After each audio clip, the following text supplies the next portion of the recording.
티몬과 위메프의 대규모 미정산 사태 핵심 피의자인 구영배 큐텐그룹 대표와 핵심 경영진들이 구속 갈림길에 놓였습니다. 이른바 티메프 사태로 인한 피해 규모는 1조 원이 넘는 걸로 추산되고 있습니다. 현예슬 기자와 함께 자세한 이야기 나눠보겠습니다. 어서 오세요. 자, 지금 구 대표하고 핵심 경영진, 오늘 지금 구속영장 심사 열리고 있죠? 네, 구 대표는 오늘 오전 9시 30분쯤 법원에 출석했는데요. 네. 이번 사태에 대해 사죄드린다라고 이야기를 한 뒤 신문에 들어갔습니다. 먼저 영상 확인해 보겠습니다. 변제 계획은 어떻게 이행 중이세요? 먼저 피해자들과 국민 여러분께 진심으로 사죄드리고요. 오늘 재판에서 성실히 소명하도록 하겠습니다. 네, 이 구 대표와 류광진, 류화연 대표는 특정 경제범죄 가중처벌법상 사기, 횡령, 배임 혐의를 받는데요. 네. 이 앞서 검찰은 지난 4일 이 사안의 중대성과 증거인멸 가능성, 그리고 이 도주 우려 등을 이유로 구속영장을 청구했습니다. 지금 피해 규모가 1조 원이 넘는 걸로 추산되고 있는데 왜 이렇게 피해 규모가 커진 겁니까? 예, 이 검찰이 추산한 피해자는 33만 7천여 명, 그리고 피해액은 약 1조 5,950억 원입니다. 네. 이 구 대표 등에 대한 검찰의 구속영장 청구서를 살펴보면요. 검찰은 이런 피해가 발생한 이유를 구 대표의 무리한 인수에 있다라고 보고 있습니다. 예.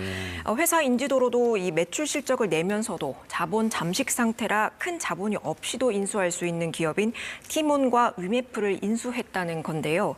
실제로 이들의 새 업체 재정 상태는 좋지 못했습니다. 네.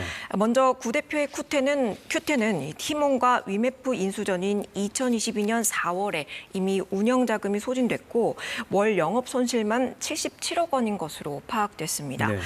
티몬과 위메프는 2022년 기준 각각 마이너스 6,386억 원, 1,441억 원의 자본 잠식 상태였습니다. 검찰은 구 대표의 인수 목적 자체가 큐텐의 운용 비용 등을 마련하기 위해 이뤄진 걸로 봤습니다. 지금 영업 손실도 크고 자본 잠식도 있었고 이런 상황이었는데 이런 상황이 지금 2년 동안 이어져 온 건데 어떻게 이런 상황인데도 회사가 운영될 수 있는 건가요? 예, 그렇습니다. 이 검찰은 이른바 돌려막기 방식으로 운영되어 온 것 같다라고 보고 있습니다. 네. 그 수단으로는 시중보다 저렴하게 상품권을 판매하는 건데 이걸 점차 늘려갔다라고 보고 있는 건데요. 네. 이 문화상품권 등 시중에 판매되는 금액보다 싸게 팔아서 소비자들을 유혹한 겁니다.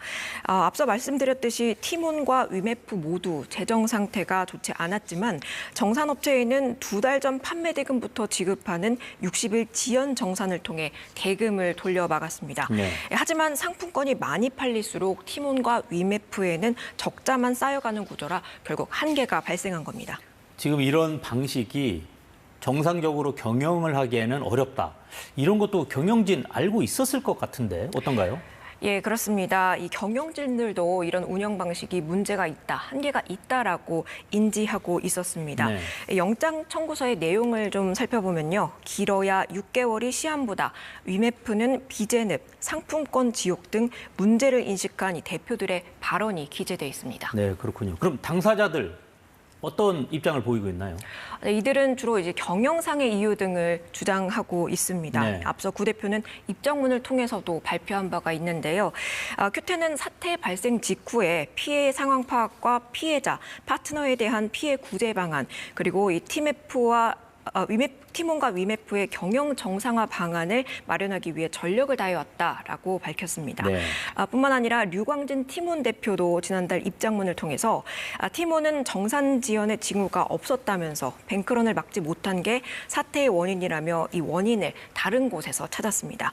하지만 검찰 판단은 달랐습니다. 검찰은 구 대표가 매주 월요일에 류광진과 이 류화연 대표 등 임원들을 소집해서 큐텐그룹의 전반적인 경영과 자금 상황을 공유했다고 봤는데요. 네. 그렇기 때문에 회사의 경영 사정을 모르지 않았을 거란 입장입니다. 네.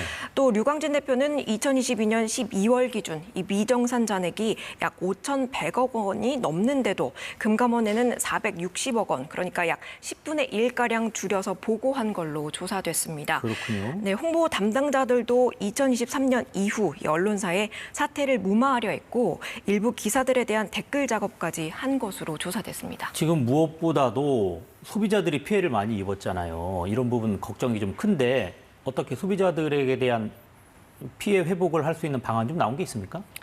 예, 이 구 대표는 앞서 지난 7월 국회에서 가진 걸 다 내놓겠다라고 밝힌 바 있는데요. 네. 이 밖에도 법원은 이 구영배 대표의 서울 서초구 아파트에 대해서 가압류를 결정했고 팀원과 위메프도 지난 8월에 자구 계획안을 제출했습니다. 네네. 이번 사태가 구 대표의 사익 챙기기 때문인지 혹은 이 판단 오류에 대한 그 판단이 잘못된 건지 이런 판단이 필요한 상황인데요. 그렇군요. 네, 이들에 대한 구속 여부는 이르면 오늘 오후쯤에는 내려질 전망입니다. 네, 알겠습니다. 오늘 여기까지 듣겠습니다. 지금까지 사회부 법조팀의 현예슬 기자와 함께했습니다. 고맙습니다.